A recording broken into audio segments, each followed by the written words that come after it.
Jay has to think a bit more carefully these days about how many sugars he puts in his tea. This was Jay just a few weeks ago, lying in a hospital bed, looking like he'd been beaten up or in a car crash. But all of this was caused by a tiny abscess in his mouth. I started having problems. I left it for a while because I was trying to get hold of a dentist, but I couldn't get through. So I left it probably 2 months, wasn't it? Kept contacting emergency dentists, was probably on a hold for about 3 hours a day. And then when I finally got through, they took out the tooth instead of the abscess. My face started swelling up. I couldn't eat, couldn't sleep. Jay ended up at Derriford Hospital having an operation.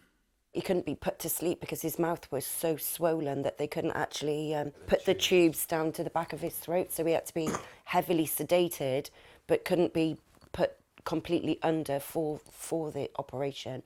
And then he was in for 3 to 4 days because it was just constantly draining. He was on a strong course of antibiotics in there, and then came home and was on another 5-day course of antibiotics when he came home from hospital as well. New research shows that most dental practices are not accepting new NHS patients, forcing most people to go private or, as in Jay's case, seek out emergency help when something goes wrong.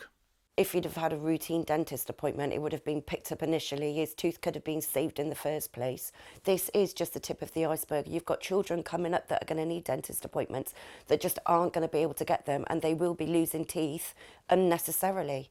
Jay's injury is healing well, but he will need follow-up treatment and has been left with a lifelong scar. I'm still getting used to it, but it's not now. It is weird. It's like a little, well, you can see it, a little indent in my face there. Yeah, it does feel strange. The government says it's putting more money into NHS dentistry and has a plan to improve things.